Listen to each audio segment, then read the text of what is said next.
Buffalo. Yo, Mafia. Congrats. You did it. You did it. You finally won a road playoff game. First time in 33 years. And even better, you finally played in a playoff game where you were not the team trying the hardest to give that game away. The other team was. So, congrats on that to you. Congratulations. Especially to you, Sean McDermott. Congrats also in order for my dude Adam Rank and the Chicago Bears, who didn't just win a playoff game that they never used to win, or in fact, any games that they never used to win. They pulled off one of the single greatest wins in franchise history. Granted, that's not a very long list of all-time great Bears come from behind playoff wins. But this one immediately goes right to the top of the list. Again, down 21-3 at halftime to their hated arch rivals. And you come all the way back to win that game? Let me put this in perspective. Down 15 to start the fourth quarter and you win that game. The Chicago Bears seriously just pulled off the first 15-point fourth quarter comeback since the Fail Clowns. Gagged up that 28-3 lead in the Super Bowl. Well, Let me give you another number. Teams were 3-158 all time in the playoffs when trailing by 15 or more in the fourth quarter going into that game. And of all the teams to pull off a comeback like that, it was the Bears. And of all the teams to do it to, it was the Packers. It's incredible. I mean, do you have any idea? I know people intimately on both sides. They hate each other so much. Arguably the best rivalry in the NFL now that the Bears once again matter. They hate each other. And I can't think of a more clear example of a complete culture flip than the thing that's going on in Chicago and that win right there. Except maybe Ben Johnson talking about how much he effing hates the Packers after he got done beating their asses. Check this.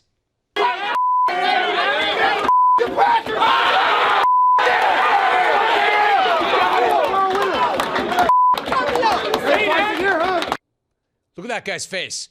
Look at that guy's whole vibe. That's not for clicks. I mean, yes, they rolled video on it. Yes, they pushed that out.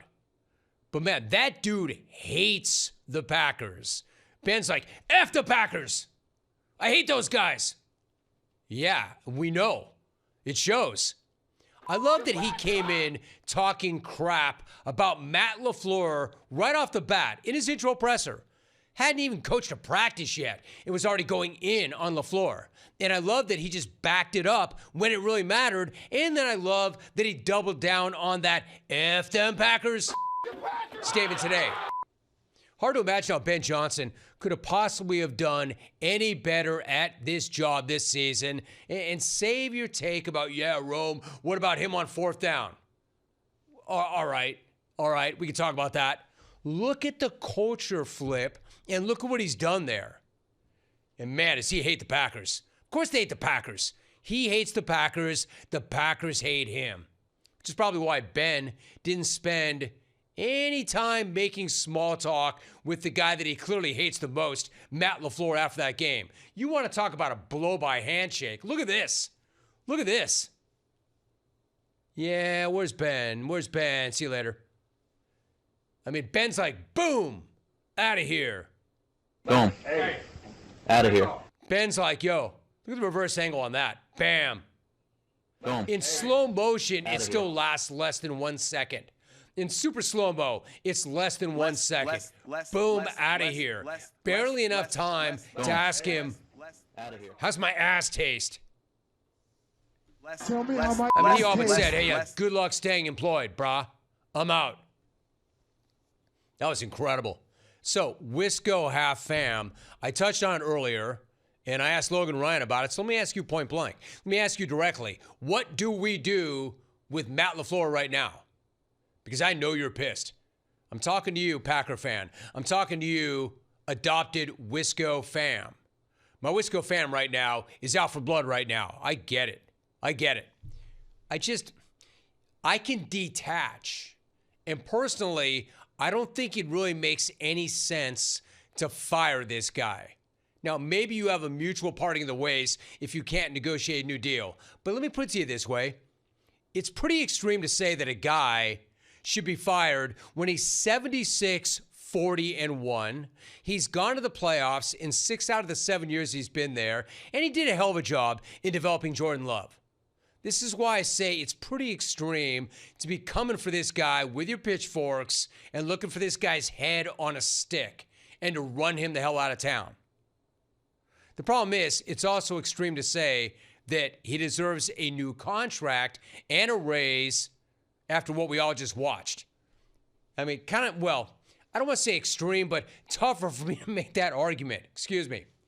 But the fact of the matter is, again, to reset this in case you missed it earlier, he's entering the last year of his deal. New team president Ed Policy has already said, I'm not going to go into next year with a lame duck as a head coach and a GM. So either they extend him and give him a raise after one of the worst losses in franchise history, or they go their separate ways. And again, Packer fan, I know you're pissed. I know you want blood. And you've got a right to be angry. I get that. But as hard as it is, detach for a minute. Take the emotion out of this for a minute, because business is business. And this is business, all right? So you don't want to be so knee-jerk that you fire this guy for performance, all right? If you're going to do that, if you're going to say he's not the right guy, he can't get us to the next level, we could do better. All right, how? Who? Who's better? That's your play caller right there. And again, running a system that everyone who doesn't have wants and running it pretty well.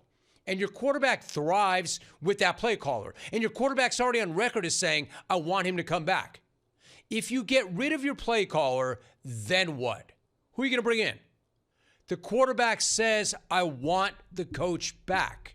Unlike Lamar Jackson, for instance, who, given the chance after losing with Baltimore to Pittsburgh to back John Harbaugh, did not do that. Remember what Lamar said? Don't ask me that now. Now's not the time for that. You're going to ask me out next year? Don't do that. Don't do that. Yeah, well, you know who had an even worse loss? The Packers. They had one of their worst losses ever.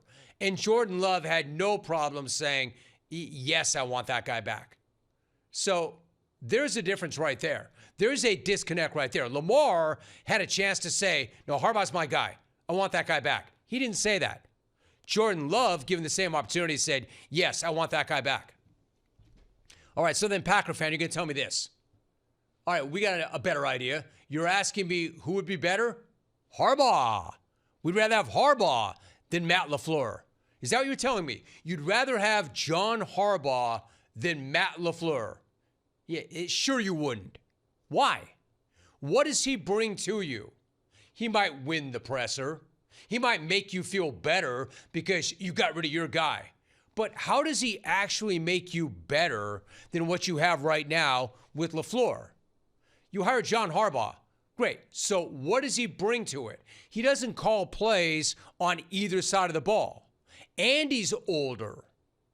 So the reason you'd be going after Harbaugh is because you think that LaFleur couldn't get it done when it mattered most, right? That's your argument. He can't get us over the hump. He's not getting it done. Well, why do you think Harbaugh is available in the first place? Why do you think Baltimore fired him? Because he couldn't get it done. Because he couldn't get them over the hump. That's why the guy's even available. So what, you're going to trade a younger play caller because he can't get it done for an older guy that doesn't call plays because he couldn't get it done? Make that make sense. Again, what the star players think matters. Lamar did not take up or back up Harbaugh publicly. Jordan Love has. This is what he had to say about Matt LaFleur. Do you think Matt should remain the coach of this team, and why do you think that is so? Yeah, I definitely think Matt should be the head coach. I got a lot of love for Matt. I think he does a great job, and that's it. What does this team need then, Jordan, to take the next step? Got to win games like this. You got to take advantage of games. You jump out to a 21-3 lead. You got to find ways to finish that and be better all around. And and just finish. So Hey, listen, don't mistake that energy either. Don't come at me and say, hey, man, there's not a lot of energy behind that. No kidding. They just choked. They just had their soul snatched, and they just had one of their worst losses ever. Yeah, but still, he manned up, and he stood up there, and he answered questions. And he made it clear, yeah, that's my guy. I want that guy back. He's not the only one either. Micah also said, I want him back. I want him back. You know, and by the way, not that anybody cares because every team has injuries, but man, their season came completely off the rails when Michael went down. Completely off the rails. And they were already missing Tucker Kraft. They're arguably their best weapon offensively. So, yes, he did preside over one of the most humiliating Packer gag jobs ever. Yes, it was a total choke job. I get that. But while it might have been their biggest choke job, I mean, it was far from their only choke job. What I'm saying is, I understand there are issues. I'm not saying that that's a one-off. I'm not saying that was one bad night. They don't finish. They don't choke teams out. It is a problem. But it says here, the guy's still a damn good coach. And you do whatever you can to bring this guy back. Now, here's the issue. One reason why it might not work out. Because of the deal that he signed when he signed it, he is now woefully underpaid compared to what some much less accomplished peers make. I could see that if this guy comes in demanding crazy dough, and maybe he wants out, he's not saying that, but that'd be one way to go. If he comes in demanding crazy dough and they can't get that deal done, then he does go. But that's different than he's not the right guy for the gig and he can't get us over the hump. Again, I'm going to ask you, Packer fan, if not him, then who? If not him, then who? Harbaugh? I understand Harbaugh for some other situations, but not Harbaugh instead of LaFleur. That doesn't make sense to me. Harbaugh to New York? Sure. Harbaugh to Miami? All right. Harbaugh a lot of places except Green Bay. Because I don't see how he's better than what you already have right now. Again, they were rolling until Micah got hurt. So I don't make a change just for a change's sake because you're hot right now and emotional. I need a better alternative. Unless they can't reach a deal. Man, that was a catastrophic loss, though. I'll give you that. Because you know what that does? That officially ends the era of Packer dominance over the Bears. It's like a whole new era in the NFC North right now. And in this era, amazingly enough, the Bears are legit.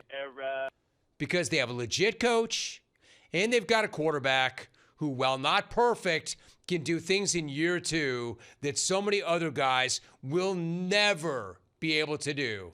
Case in point, this absolutely outrageous desperation throw on 4th and 8 with the Bears down 11 and the game hanging in the balance.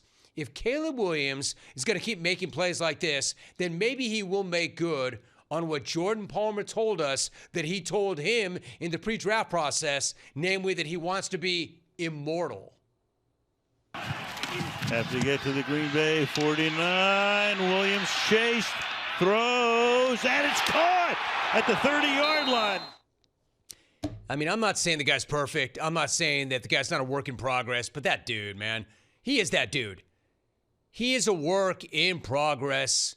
I mean, look at this from that angle. Don't get it twisted. There is a lot to work on, but this dude is relentless.